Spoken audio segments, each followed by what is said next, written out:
Having thought about the fact that Liquid Radiance will work on any fabric or fibre whatsoever, it's really important that we then understand how the colour will bleed through each individual fabric. So in front of me I've spread out a range of different types of fabric, and I'm going to drop water onto those because the water will spread at the same rate as the colour will when we go to apply it. I'm going to start off on the cottons and just add one drop, and let's see what happens. One drop onto a fairly heavy weight fabric. That's a piece of twill. This is a piece of medium weight cotton. Here we've got some very fine weight cotton muslin. You can see that takes off really quickly, and we've got some unbleached calico. Ooh, look at that, it's just sitting there, and yeah, the water's just sitting there and beading. So we're seeing different things happening on the different fabrics because of the nature of the fibre and the weave of the fibre. I'm now going to drop just a drop of water onto two pieces of silk. And the interesting fact here is that it's exactly the same silk.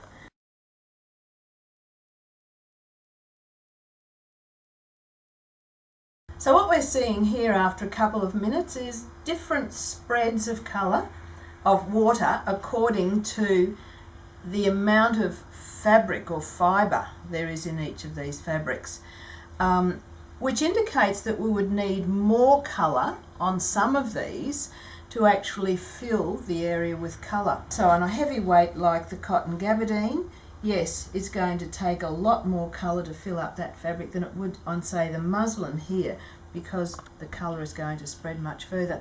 That's a very important consideration when we're dealing with Liquid Radiance. We're also finding that the colour went in really, the water went in really easily to some of these fabrics, and so would the colour. But on some of them, the water is still sitting there. If water goes in easily into the fabric, so will the colour, and that lets us know that we could work on those fabrics either wet or dry. But if the colour doesn't go in easily, we really need to work on those fabrics wet to allow the colours to absorb through the fibres to get the effects we want. With these two pieces of silk, two totally different things have happened. On one we have a lovely clean round circle, it's a bit oval, and on one we've got a really whoopee old bit. Basically what I have here is a piece of silk that I've carried around in my gear for a long time, and another piece that's fresh off the roll. Now we're coming into the situation, do we need to wash our fabrics or not? My principle is that I will always wash a fabric that I know contains sizing, and so that's usually cottons, because they will contain the guck, the lint and dressing that gives them a bit of oomph on the roll. However, if we were to leave that sizing in the fabric, we're going to find that the sizing will actually go then with the first wash if we don't wash it out first. So we're going to wash our fabrics that do have guck in them. With the two pieces of silk, the one that gave the whoopee old circle has actually been handled for a long time. And I think we're all aware that in our cupboards we'll have fabrics that have been sitting for a while. They will have picked up guck from the atmosphere. They won't be dirty fabrics, but let's give them a wash to just remove all the rubbish that's been collected from the air while they've been sitting around. Fabrics that are straight off the roll, if they don't contain any sizing, they really don't need to be washed when you're working with Liquid Radiance.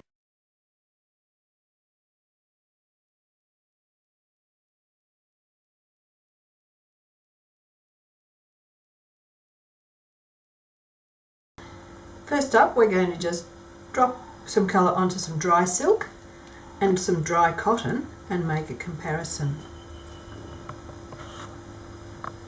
I can simply drop it on as you see here, or I could draw it on. Nothing particularly intelligent happening here. I just want you to observe the spread of that colour through the fibre. We saw how rapidly the water drop spread across the silk. So the colour is doing exactly the same thing. It will bleed as far as it can go.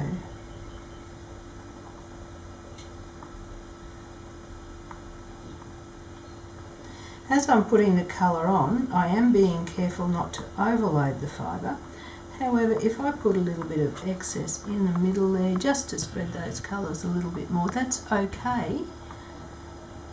And the next thing we're going to do is blot up that excess, because one of the key factors in working with Liquid Radiance is knowing that excess is your enemy. If you put too much Liquid Radiance into the fibre, the excess will actually stay there and make it stiff and dull, and that's the last thing we want. It's because of the unique formulation of Liquid Radiance that this happens. Okay, that's probably got enough there.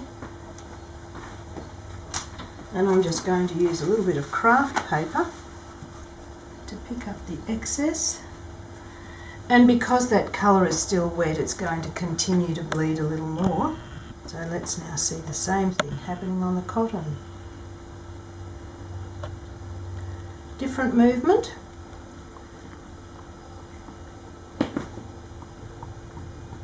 Again, nothing intelligent. Let's just watch those colours move.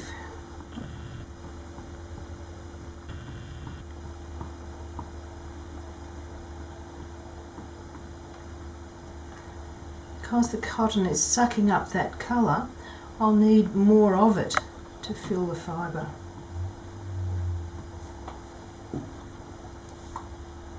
Again, thinking excess is the enemy. If you put too much in, that fabric will become stiff and dull. So I just want to put in as much as will fill the fibre. Probably a little bit of an interesting thought for starters, but you'll see very quickly get the idea of how much you need in there. That will continue to spread. While the colours are still wet, the fabric will still keep allowing that to move. Let's now put that, same colours, onto the wet piece, and you can see it's a totally different movement.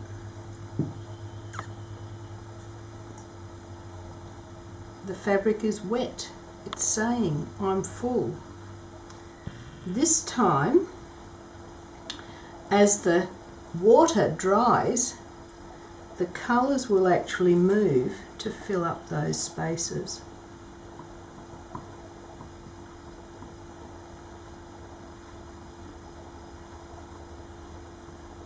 So it's probably about time for me to stop applying colour, knowing that that will continue to move and fill up the gaps. We can look back at our second one and think, okay, maybe we need a little bit more in the bigger areas where the colour hadn't quite filled. And then just check it for moisture. Always checking with the backs of your fingers. Can you see how the wet one has picked up a whole lot more colour than the dry one did? So we might try mopping that up to take out the excess. On my very wet piece, I'm now taking a piece of dry silk, and we need to do this with a fabric that we do know accepts the water easily, because then that can act like a blotter to pick up the excess from the piece underneath it. And we're colouring another piece of fabric at the same time. How good is that? The faster we can dry that piece, the faster we will set the pattern. So here's where a hairdryer and maybe a string line to pin your fabric into will help. because while there's moisture, there's movement. Those colours would continue moving while they're still moist.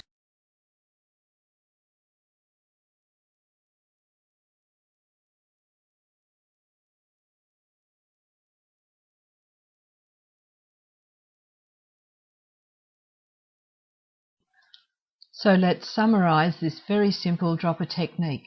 We can work on any fabric whatsoever, and we can work on it wet or dry if the water goes into the fabric very well. However, if it beads on the fabric, it's best to work on the fabric wet. We're going to simply lay our fabric out onto plastic, apply the colour by dropping or drawing it onto the fabric, and making sure we allow space for it to bleed. We're also going to just leave it inside to dry. It is much easier for the colours to be given their own time to spread and fill the fibre. We're going to check for any excess, blot that out so that we know that the fibre is full to what it will hold. Now let's have a look at a few different colours. You can use any colours of your choice. Here you see a slightly different technique where the fabric has been scrunched a little bit beforehand. Here we're looking at the colours onto silk and a little bit of water added, and a simple basic dropper technique on this beautiful cushion that has been cut up and chenilled.